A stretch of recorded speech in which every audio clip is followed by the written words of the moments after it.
اور جموں کشمیر سے اس وقت کی بڑی خبر آپ کو دے دیں، بہنیپورہ راجواڑ ہندواڑہ میں آتش زدگی کا واقعہ پیش آیا ہے۔ ابھی تک کی جو اطلاعات ہیں اس کے مطابق 2 مکان جل کر خاکستر ہو گئے ہیں۔ کل رات یہ واقعہ پیش آیا ہے۔ تو بہنیپورہ راجواڑ ہندواڑہ میں آتش زدگی کا یہ واقعہ پیش آیا ہے، اس میں 2 مکان جل کر خاکستر ہو گئے ہیں۔ جموں کشمیر سے یہ اہم خبر، کیا کچھ اس میں نقصان ہوا ہے اس کے تعلق سے بھی لگاتار ہماری نظر بنی ہوئی ہے۔ فی الحال بہنیپورہ راجواڑ ہندواڑہ میں آتش زدگی کا یہ واقعہ پیش آیا ہے۔ ابھی تک کی اطلاعات کے مطابق 2 مکان جل کر خاکستر ہو گئے۔ تصویروں میں آپ صاف طور پر دیکھ سکتے ہیں یہ آگ کتنی ہولناک تھی، مکان پوری طرح سے جل کر خاکستر ہو چکے ہیں۔ یحییٰ سلطان ہمارے ساتھ موجود ہیں۔ یحییٰ، آپ سے جاننا چاہیں گے یہ واقعہ کب پیش آیا اور اس میں کتنے نقصان کی ابھی تک اطلاع؟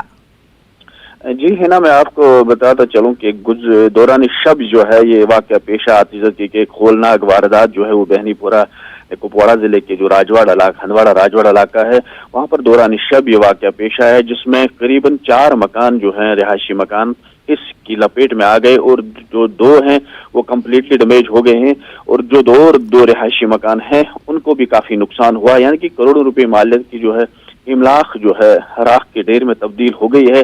اور پھر بعد میں جو فائر اینڈ ایمرجنسی سروس وہاں پر پہنچ گئی، اگر وہ وقت پہ نہیں پہنچتے تو پورا علاقہ جو ہے راکھ کے ڈھیر میں تبدیل ہو جاتا۔ تو اس وقت جو ہے وہاں پر اس وقت آگ بجھانے کی کوششیں بھی جاری ہیں، اور رات بھر جو ہے آگ بجھانے کی کوششیں جاری تھی، لیکن اصل وجہ جو ابھی پتہ نہیں چل پا رہی ہے کہ آخر آگ کی وجوہات کیا ہے، آگ کس طرح نمودار ہوئی ہے۔ فی الحال وہاں پر تمام مقامی لوگ جو police, fire and emergency service آگ بجھانے کی کوششوں میں اس وقت وہ بچاؤ کارروائیوں میں لگے ہوئے ہیں، لیکن یہ مانا جا رہا ہے کہ کروڑوں روپیوں کا نقصان ہوا ہے کہ 3 منزلے مکانات تھے جو راکھ کے ڈھیر میں تبدیل ہو گئے ہیں۔ جی ہنا، بہت بہت شکریہ یحییٰ آپ کا تمام تر تفصیلات کے